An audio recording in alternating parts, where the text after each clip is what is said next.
Hello Mason, so what I'm going to do here today is I'm going to show you how to do the sliders.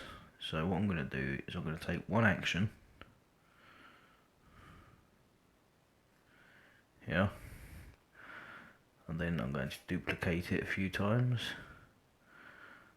and then I'm going to slow this one down a little so I can add a transition. The transition I'm going to add is the aberration.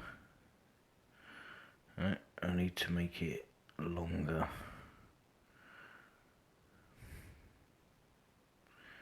So if I use aberration 2, wherever that's gone, there we go. So this is the start of the effect. So from here, I'm going to go into adjustments, contrast, do high contrast, high saturation, hue, changes the base colour. So if I do it down, it goes to purple. The temperature,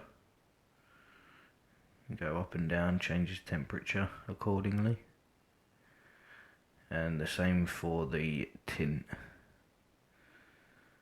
So if we do that, the sharpness as well.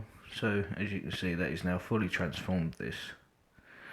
So now if I go on to effects, onto the style pack, X-ray, it completely inverts it, and you can choose the degree on which you want to X-ray it.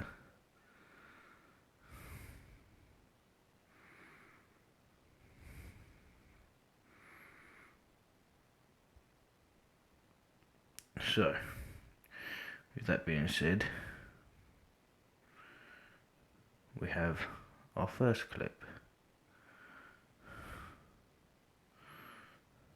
Now for the second one, I'm going to go high contrast again,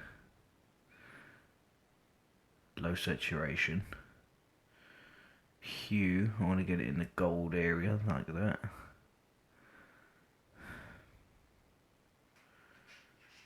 So there we go.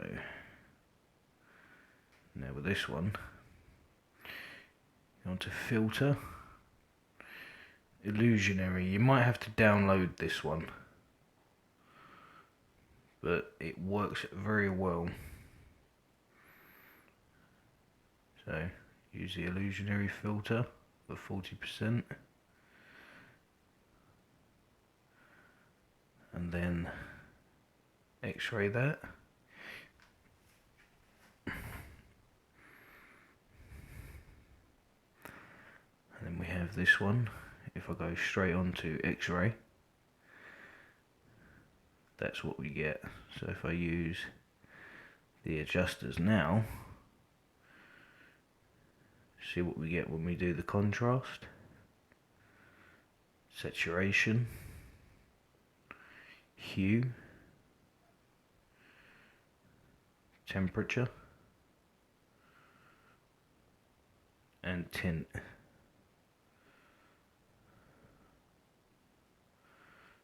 And of course the sharpness. Now using sharpness varies. I mean, I like to use sharpness every now and again. It gives it a lot more detail.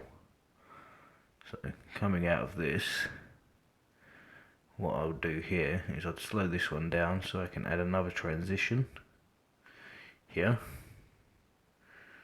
and go across to the lifestyle transitions, scroll across, and we have X-ray. So as you can see, that will then X-ray this into black and white. So what I want to do here,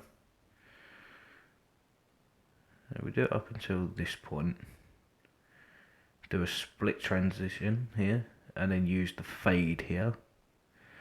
Then on this you want to go into effects, and then Chinese painting, go on to detail, detail 1.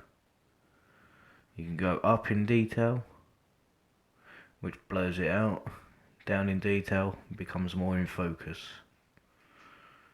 So if we go onto that and then onto adjustments, the contrast, bring it down, everything goes brighter, bring it up, everything goes darker.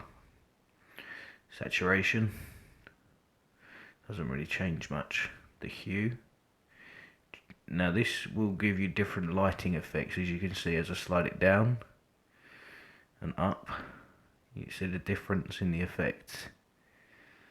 So I want to set that about there, the temperature.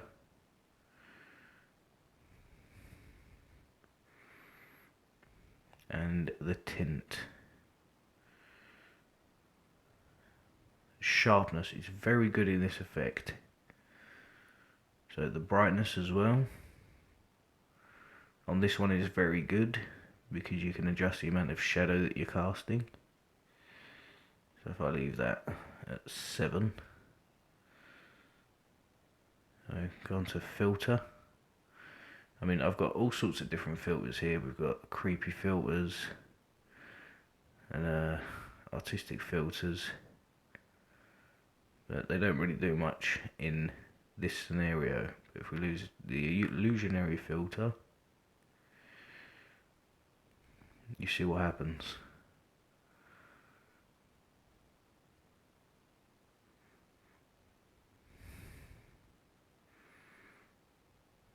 Go back to the original state.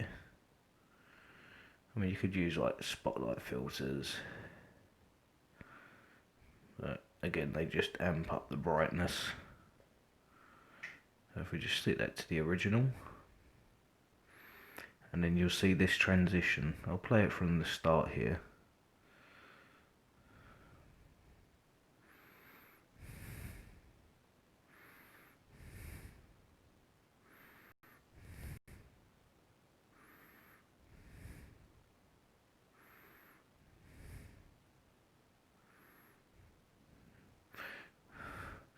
Now what you could do is mess around with this transition. So instead of having a fade, you could do the cross blur.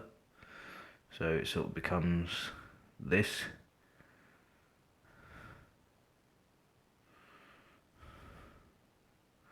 Or one of the good ones for this is wipe. So we go from here.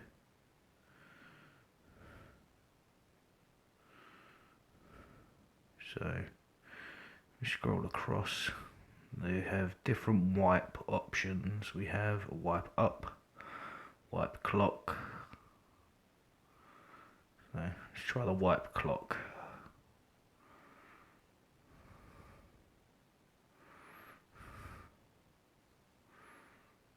Or wipe up.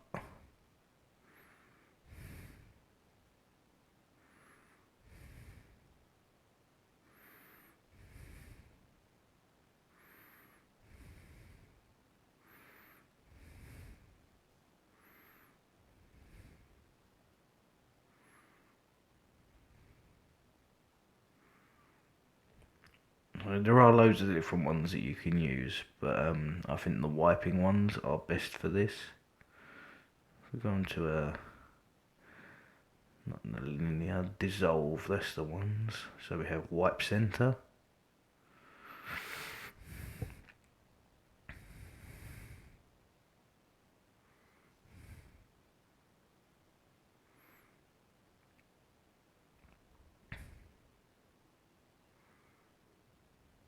Evaporate is also good for this.